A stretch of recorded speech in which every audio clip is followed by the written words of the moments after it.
नमस्कार दोस्तों, डीरोना जलको पर आप सभी का स्वागत है। आज बाबा साहब का जन्मदिन है। इस अवसर पर बाबा साहब की हैं कुछ लोग हैं, किस तरह का जन्मदिन और किस तरह का मैसेज देश प्रदेश में देना चाहते हैं।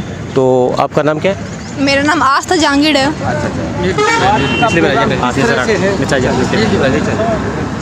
आज का प्रोग्राम किस तरह से है और क्या मैसेज जाना चाहिए देश प्रदेश का? आज डॉक्टर बी.आर. अम्बेडकर की जो जयंती है उसके उपलक्ष्य में हम सभी यहाँ पर एकत्रित हुए हैं। On this Ambedkar Jayanti let's we remember the struggle of doctor B R. Ambedkar and express our gratitude of his vision and more just equal society. Doctor B R. Ambedkar, father of Indian constitution and first home minister, born 14 April 1891 and belong Dalit caste, not allowed seat inside the class, no peon, no voter in class, treated as untouchable. Columbia University, attained PhD, London School of Economics, MSc and DSc, and 35,000 plus books and personal library. And his life is inspiring for all the people. Dr. B.R. Ambedkar was a social reformer, justice, politician and economist. He played a major role in framing Indian Constitution and hence is also called the father of Indian Constitution.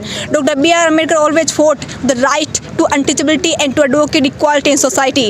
Before Dr. B.R. Ambedkar, no basic human rights. Before Dr. B.R. Ambedkar practiced caste discrimination.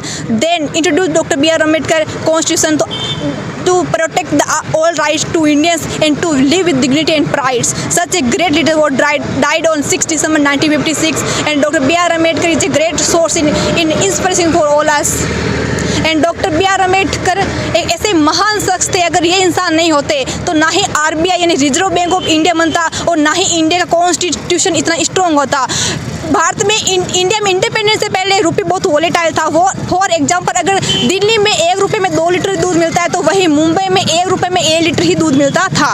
इसलिए sir 1923 में doctor B R. Ambedkar ने एक पुस्तक लिखी थी जिसका नाम था द प्रॉब्लम ऑफ रूपी, जिसमें इंडिया की कुछ मॉनेटरी सिस्टम है उनकी कुछ प्रॉब्लम एंड सोल्यूशन दिए थे। एंड ब्रिटिश गवर्नमेंट को ये प्रपोज किया था कि वो इंडिया की करेंसी को मैनेज करने के लिए एक सेंट्रल बैंक बनाए और आगे उन्हीं की विजन से सन 1935 में एक जो बैंक बनी थी जिसका नाम था भारतीय रिजर्व बैंक ऑफ इंडिया, जिसमें उन्होंने इंडिया की जो मॉनेटरी सिस्टम है वो स्टेबल हुई थी एंड उनकी जो वोलेटाइल है वो कम हो गई थी।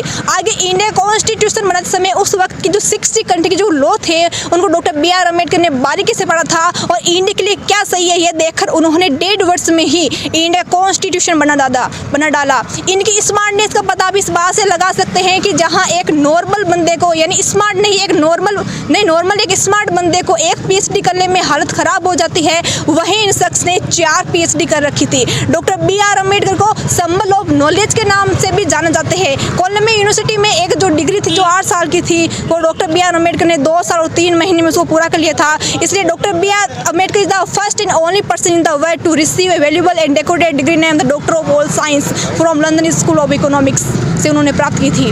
Doctor B R. अम्बेडकर एक ऐसे महान शख्स थे कि कर गुजर गए वो भीम थे, दुनिया को जगाने वाले भी भीम थे। हमने तो केवल इतिहास पढ़ा, इतिहास को बनाने वाले भी भीम थे। Doctor B R. अम्बेडकर वो व्यक्ति जिसने ताउम्र अपमान झेला, जिसने ताउम्र गैर बराबरी झेली, फिर भी अपने एक लेखनी के माध्यम से, अपने एक दस्तावेज के माध्यम से उन्होंने सबके लिए समानता और अधिकार लिख दिए थे। डॉक्टर समानता और अधिकार लिख दिए थे। Thank you so much. क्या नाम है आपका? आस्था जहांगीर। कहाँ से हो? मैं सिंगरौड कला से हूँ। अच्छा, कौन सी क्लास की हो? मैं I am studying BA final year from Angde college Didwana.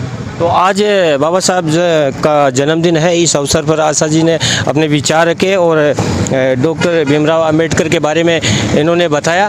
Thank you.